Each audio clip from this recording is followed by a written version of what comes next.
next speaker is Lieutenant Colonel Joseph Junguzza. And the colonel had joined us last year, and I said next year is our 10th annual rally, and would love to have you come back. So he also owns the Modern Tactical in Lansdale, Montgomery County, and he is an associate board member of the Pennsylvania for Self-Protection. Thank you, sir.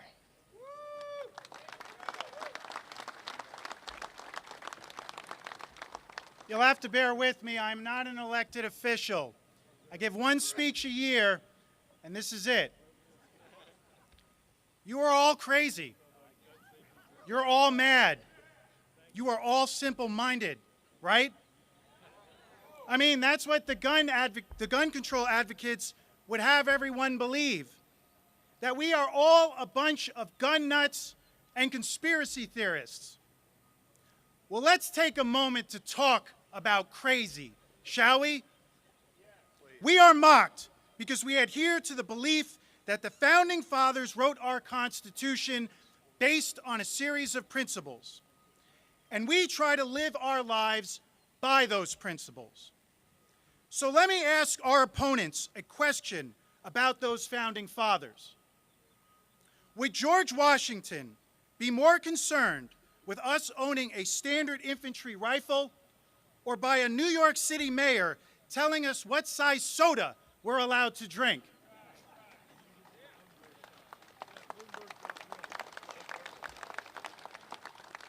Would Thomas Paine be more concerned with this Attorney General giving felons the right to vote or by our right to defend ourselves from those felons? What would Benjamin Franklin say about the New Jersey prosecutor who let Ray Rice go free without a single day in prison for beating a woman unconscious, only to put a single mother in Philadelphia in jail for years for having a lawfully owned firearm and permit to carry? What was her crime? Crossing a bridge into New Jersey. So I ask you,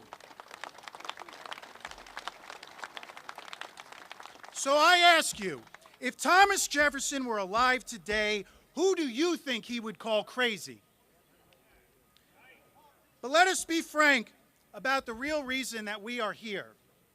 Gun control is an issue of trust. And I'm sorry, Washington, but I'm all out of trust.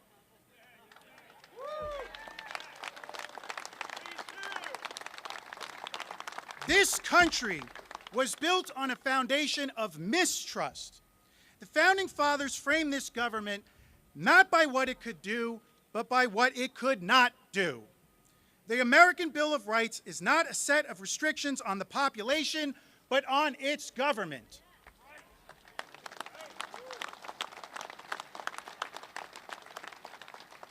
Gun control advocates want to pass common sense reform, but we block it every step of the way because we don't trust what those reforms will eventually lead to. So why do we have such trust issues? I don't have to go back into centuries of history to explain our distrust of government. I'll go back 1 year. We have a former head of the United States Senate admit to fabricating stories about a presidential candidate. And his justification? Well, it worked, didn't it? We have an architect of the Affordable Care Act admit that the only way to get that law passed was to dupe the American people. Right now, we have a candidate running for president who thinks her personal version of Hotmail is good enough for classified documents and that she can erase them when the American people ask for accountability. We have the head of the IRS persecute political opponents during an election and then plead the fifth when confronted. In today's America, government can seize your land just to build a mall on it. As we stand here today, the city of Philadelphia is being sued for using civil forfeiture to seize people's money without ever charging them with a crime. Do I even need to elaborate on NSA surveillance? I did not get these stories off a conspiracy website.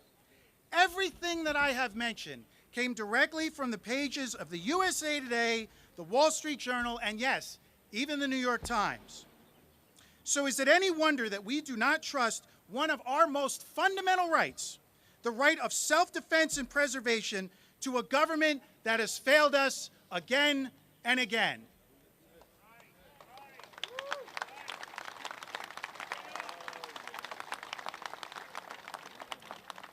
But I did not come in here today to discourage you. We can make a difference because I have always believed that there are actually 4 separate but unequal branches of government. We have a judicial branch that rewrites the Constitution as they see fit. We have an executive branch that ignores the Constitution as they see fit. We have a legislative branch that levies taxes they don't pay, passes laws that they don't follow, and tries to restrict your gun ownership while they surround themselves with armed guards.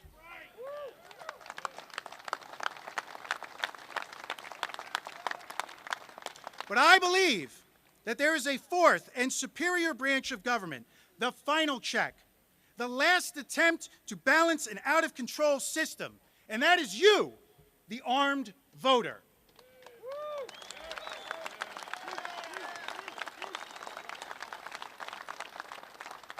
The people standing behind me are good people, but not all the ones that work in this building are. They claim to fear our guns, but what they really fear is our trigger finger in the voting booth. So let us show them what the power of the pen and the phone can do in the hands of the people. Let us show them the power of the 4th branch of government.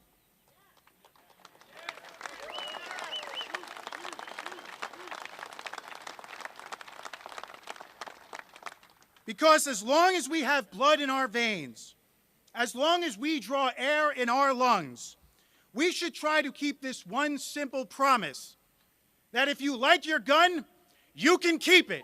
God bless you, and God bless the United States of America.